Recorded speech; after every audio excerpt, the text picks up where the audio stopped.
영상을 시청 및 청취해 주시는 모든 분들 안녕하십니까? 오늘의 구절입니다. 오늘의 구절은 고린도전서 8장 9절에서 12절 그리고 갈라디아서 1장 10절입니다. 일단 고린도전서 8장 9절에서 12절을 먼저 읽도록 하겠습니다. 그런즉 너희의 자유가 믿음이 약한 자들에게 걸려 넘어지게 하는 것이 되지 않도록 조심하라. 지식 있는 네가 우상의 집에 앉아 먹는 것을 누구든지 보면 그 믿음이 약한 자들의 양심이 담력을 얻어 우상의 재물을 먹게 되지 않겠느냐. 그러면 네 지식으로 그 믿음이 약한 자가 멸망하나니 그는 그리스도께서 위하여 죽으신 형제라. 이같이 너희가 형제에게 죄를 지어 그 약한 양심을 상하게 하는 것이 곧 그리스도에게 죄를 짓는 것이니라. 자, 그리고 하나 더 찾아서 이제 읽겠습니다. 아까 말씀드린 대로 갈라디아서 1장 10절입니다. 이제 내가 사람들에게 좋게 하랴, 하나님께 좋게 하랴, 사람들에게 기쁨을 구하랴. 내가 지금까지 사람들의 기쁨을 구하였다면 그리스도의 종이 아니니라 입니다. 우선 첫 번째 본문에서 믿음이 약한 자 혹은 약한 자들, 믿음이 약한 자 혹은 믿음이 약한 자들이라는 표현이 반복적으로 등장합니다. 우상의 집에 앉아서 우상의 재물을 먹는 것이 누군가에게는 굉장히 신앙의 양심을 자꾸 건드리는 일이죠. 자꾸 뭔가 캥기는, 찔리는 일입니다. 누군가에게는 굉장히 신앙의 양심을 건드리는 일이었던 반면에 또 믿음이 강건한 자에게는 별 영향을 미치는 일이 아니라는 것이죠. 이것이 꼭 무슨 우상의 재물, 이 이슈가 아니더라도 우상의 재물에 관한 주제가 아니어도 믿는 사람들도 다 신앙의 수준이 다르고 많은 부분들이 다르기에 누군가의 모습이 또 다른 누군가에게 불편함을 야기시킨다라는 겁니다. 믿음이 약한 자라는 표현은 믿음이 강한 자 혹은 믿음이 없는 자의 존재도 충분히 생각하게 한다는 것이죠. 약한 자가 있으면 강한 자가 당연히 있을 거 아니에요. 믿음도 마찬가지입니다. 믿음이 약한 자가 있으면 반대로 강한 자가 있고, 아니면 믿음이 없는 자도 있고, 그런 존재들이 충분히 있다라는 것이죠. 그런데 사도 바울은 확실히 믿음의 절정을 경험하고 통과했음이 분명합니다. 제가 PPT로 만들지는 않았지만은 고린도전서 9장 19절에서 22절, 고린도전서 9장 19절에서 22절은 이렇게 적혀져 있습니다. 제가 읽도록 하겠습니다. 내가 모든 사람에게서 자유로우나 스스로 모든 사람에게 종이 된 것은 더 많은 사람을 얻고자 함이라. 유대인들에게 내가 유대인과 같이 된 것은 유대인들을 얻고자 함이요. 율법 아래에 있는 자들에게는 내가 율법 아래에 있지 아니하나 율법 아래에 있는 자같이 된 것은 율법 아래에 있는 자들을 얻고자 함이요. 율법 없는 자에게는 내가 하나님께는 율법 없는 자가 아니요 도리어 그리스도의 율법 아래에 있는 자이나 율법 없는 자와 같이 된 것은 율법 없는 자들을 얻고자 함이라. 약한 자들에게 내가 약한 자와 같이 된 것은 약한 자들을 얻고자 함이요 내가 여러 사람에게 여러 모습이 된 것은 아무쪼록 몇 사람이라도 구원하고자 함이니 입니다. 지금 방금 전에 이제 읽어드린 고린도전서 9장 19절에서 22절까지의 그 내용을 생각해보면 이 구절만 갖고 생각해보면은 사도 바울이라는 인물은 팔색조의 카멜레온 같죠. 어떤 면에서는 영혼을 얻기 위해 간이고 쓸개고 다 내어줄 수 있는 인물 같습니다. 그죠? 철저하게 상대방 위주에 맞출 수 있는, 상대방 기준에 맞출 수 있는, 상대방처럼 될 수 있는, 그죠?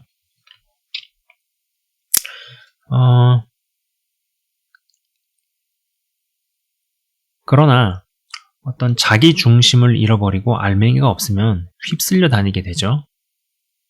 이 인간이란 존재는요, 인간은 참 묘한 구석이 많습니다. 그리고 사람 마음을 얻는 것이 어찌 보면 간단한 것 같으면서도 참 쉽지 않습니다. 어떤 이의 마음을, 여러분 진짜 정말 이 사람에게서, 인간에게서 이 마음을 얻을 수 있는 거 굉장한 거죠. 근데 이 마음을 얻기 위해 계속 호의를 베푸니 정작 상대방은 그게 자신들의 권리인 줄 압니다. 사도 바울이 배려심과 상대를 위하는 마음과 태도가 있으면서도 선이 분명했고, 어떤 기준, 선이라는 것이 분명했고, 강단이 있었다는 것은 내가 지금까지 사람들의 기쁨을 구하였다면 그리스도의 종이 아니니라는 두 번째 본문에 읽은 대목에서 명확하게 드러납니다. 사람들이 어떻게 생각하던 말든 하나님 보시기에 옳은 것이라면 개의치 않습니다. 사람들을 불편하게 만들어도 해야 하는 말은 해버립니다. 그러면서도 영혼을 얻기 위해 그들처럼 되는 것을 또 주저하지 않습니다. 그리고 그들과 같이 됩니다. 정말 너무나 절묘한 어떤 균형이 보인다라는 것이죠. 사람들이 어떻게 생각할까? 사람들이 어떻게 평가할까? 이것이 너무나 중요한 사람이 있습니다. 내가 어떻게 보여지고 내가 어떻게 비춰지느냐가 굉장히 중요합니다. 이게 도를 지나치면, 어떤 선을 넘어서면 하나님께서 보시는 내 모습보다 사람들이 보는 내 모습, 사람들의 눈에 보여지는 내 모습이 훨씬 더 중요합니다. 수건을 한 번 접어 개어놓으면 되는데 또 한 번 접고 자다가 일어나서 또 접어 올리고 몇 시간 있다가 다시 풀어 헤칩니다. 그 사람이 혹은 상대방이 왜 그런 반응을 보였고 왜 이 말을 했을까와 같은 생각에, 그런 것들을 계속 생각하는 바람에 밤잠을 못 자죠. 생각이 꼬리에 꼬리를 물고 계속적으로 올라옵니다. 세심하고 배려심이 많은 것 같으나 주변에 반응하는 인생, 사람에게 휘둘리기만 하는 인생이 됩니다. 모든 사람을 만족시키려 하지만 이것은 애시당초 불가능합니다. 모든 사람의 친구는 그 누구의 친구도 아닙니다. 그리고 모든 사람이 다 천국에 입성하는 건 아니죠. 그죠? 이거는 엄연한, 분명한, 냉정한 현실이고 또 사실입니다. 자, 또 근데 그와는 또 반대로, 반면에 사람들이 어떻게 생각할까는 1도 관심 없는 사람이 있습니다. 보통 큰 규모의 일을 한다는 사람들에게서 이러한 부분이 조금씩 발견되기도 하죠. 나름 카리스마가 있다는 소리도 듣습니다. 그런데 그 카리스마라는 것이 나 성격 안 좋다, 혹은 성질 더럽다는 것과 동의어일 때도 있습니다. 굵직굵직한 일들이 되어진다는 명목하에 다른 부분들이야 용납되어질 수 있는 약점으로만 치부시키고 묻어버리기에 정작 본인은 믿음이 정말 제대로 성장할 수 있는 기회를 놓쳐버린다는 것이죠. 모든 사람을 다 살릴 수 없다 하더라도 충분히 살릴 수 있는 사람도 놓치는 일이 생깁니다. 모든 사람과 다 친해질 수는 없다 할지라도 충분히 친구가 될 수 있는 사람도 날릴 수 있다라는 것이죠. 날리게 된다라는 것이죠. 그리고 성격이나 캐릭터가 강해서 주변에 사람이 크질 못하다 보니 결국 비슷한 성향의 사람들만 가득하게 되는 일도 생깁니다. 사람들이 어떻게 생각하는지는 그리 중요한 것이 아니었기에 아주 민감한 사안에 대해서 거침없이 이야기를 하고 메시지를 전합니다. 이로 인해 사람들은 아주 난리가 납니다. 그리고 민감한 사안을 거침없이 이야기하고 전한 이는 어차피 사람들의 반응에 움직이지도 않고 스트레스를 받지 않기에 그리 충격이 없습니다. 이러면서 자신의 성격의 어떠함 플러스 상처로 인해 형성된 마음의 어떠함을 믿음으로 착각하기도 한다는 것이죠. 성격적인 어떠함과 기질적인 어떠함으로 인해 어떤 이가 하나님의 일을 성취시켰다면 그 인물의 믿음이 정말 건강하다는 시각보다는 하나님께서 그 사람을 통해 그 일을 이루셨다는 생각입니다. 기질적으로 혹은 성격적으로 사람의 눈치를 보지 않고 어떤 일을 담대하게 하는 것이 꼭 큰 믿음 플러스 건강한 믿음으로 연결되는 것 같지는 않다는 것이죠. 그럼 또 반대겠죠. 어떤 기질적으로 어떤 기질이나 혹은 성격이 사람들을 굉장히 세심하게 보살피고 예민하게 반응을 하는 것이 그것이 반드시 신앙의 눈으로 어떤 건강한 배려심이냐 혹은 그렇지 않을 수도 있다라는 것입니다.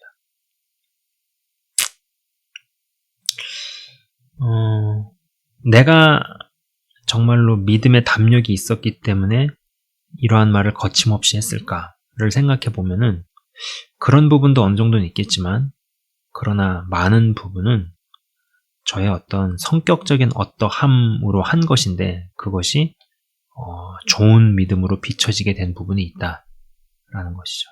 근데 굉장히 잘 봐야 하는 주제인 것 같습니다.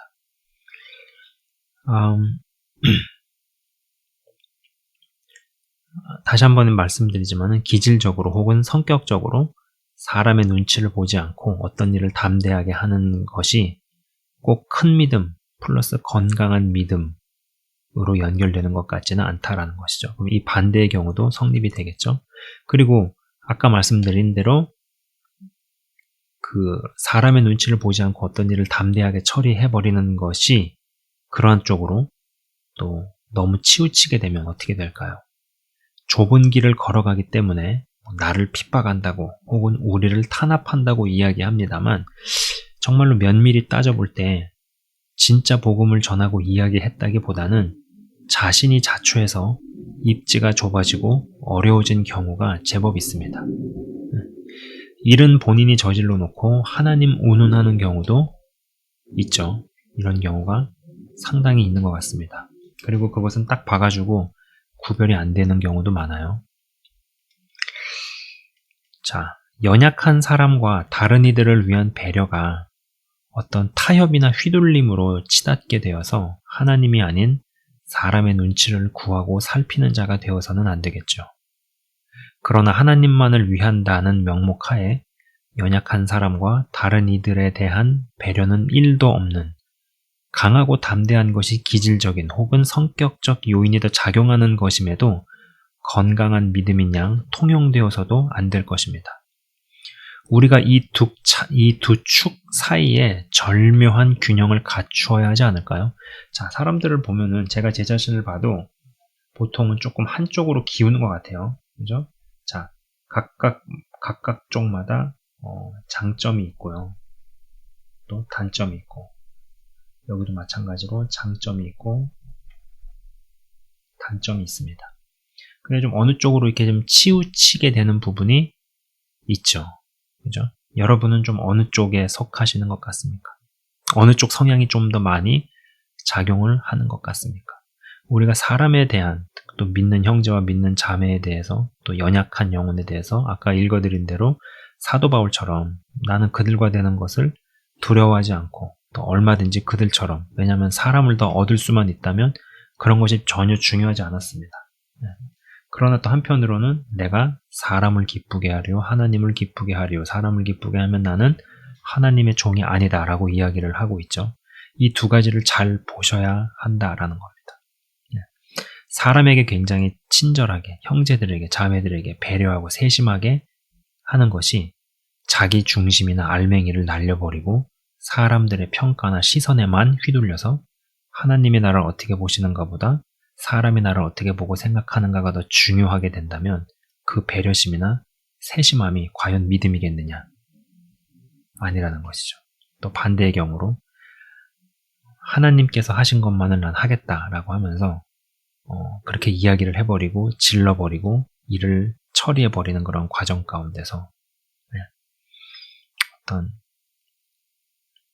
고려함이나 섬세함이나 배려가 없이 하는 것 그렇게 말해버리고 추진해버리고 일해버리는 것 믿음의 담력과 담대함으로만 통용되어서도 안 될 거라는 겁니다. 참 쉽지 않은 부분이에요. 제가 항상 영상에서도 이야기하지만은 믿으면 믿을수록 잘 믿는 것이 쉽지 않음을 느끼게 됩니다. 저도 좀 많이 치우쳐 있었던 부분이 있었던 것 같고요. 한쪽으로 치우쳐서 어떤 사울왕의 케이스나 혹은 사사, 입다 같은 케이스로 가서는 안 될 것입니다. 자, 모든 사람을 살릴 수는 없습니다. 모든 사람을 살리겠다라는 것은 그 누구도 살리지 않겠다라는 것과 동의어일 것입니다. 모든 사람의 친구는 그 누구의 친구도 아니겠죠. 그렇기 때문에 모든 사람의 마음에 들고 모든 사람이 보기에 좋은 사람, 그런 사람은 존재하지 않습니다. 우리 목사님은 모든 사람들한테 칭찬과 존경을 받아. 그 목사님이 진짜 사역자인지 아니면 종교인인지 한번 잘 따져봐야 한다라는 것이죠. 분명히 바른 길을 가고 옳은 말을 하면은 반드시 싫어하는 사람, 미워하는 사람, 부딪히는 사람이 생기게 되죠. 그러나 또 한편으로 또 살릴 수 있는 사람을 죽이면서 모든 사람을 살릴 수는 없다고 말해서도 안 될 것입니다. 그러니 이것이 얼마나 절묘한 균형이 필요하겠어요. 그러한 면에서 사도 바울의 어떤 절정의 신앙, 어떤 절묘한 균형 가운데서 사람을 배려하는 것 같으면서도 자신의 알맹이는 분명하고, 또 배려하는 것 같으면서도 사람 눈치를 보지 아니하고 하나님의 평가와 하나님의 시선을 더 바라보고 더 두려워했습니다. 그러면서도 연약한 영혼, 세심하게 배려하며 그들과 같이 되는 것을 기꺼이 감당하고 내어주었죠. 우리가 모든 사람을 다 살릴 수는 없다 할지라도 살릴 수 있는 사람을 죽게 해서는 안 되겠다라는 것입니다. 부디 영상을 시청 및 청취하시는 한 분 한 분들도 이 절묘한 균형 가운데서 건강하게 세워져 가시기를 주의 이름으로 축원드립니다. 제가 잠깐 기도하고 마치겠습니다. 하나님 아버지 감사합니다. 신앙이 자라면 자랄수록 잘 믿는 것이 만만치 않습니다. 그리고 신앙이 자란다고 해서 유혹이 없는 것이 아니고 함정이 없는 것이 아니고 사단의 공격이 없어지는 것이 아닙니다. 그렇게 우리의 관심사는 주의 은혜로 시작된 믿음이 잘 진행이 되어서 성령님과 동행하며 끝까지 성령님과 함께하다 성령의 사람으로 죽는 것일 것입니다. 그러나 그러한 가운데 숨겨져 있는 그런 복병들이 있습니다. 하나님, 오늘은 이러한 부분에 대해서 특히 어떤 사람에 대한 이러한 부분을 보았습니다.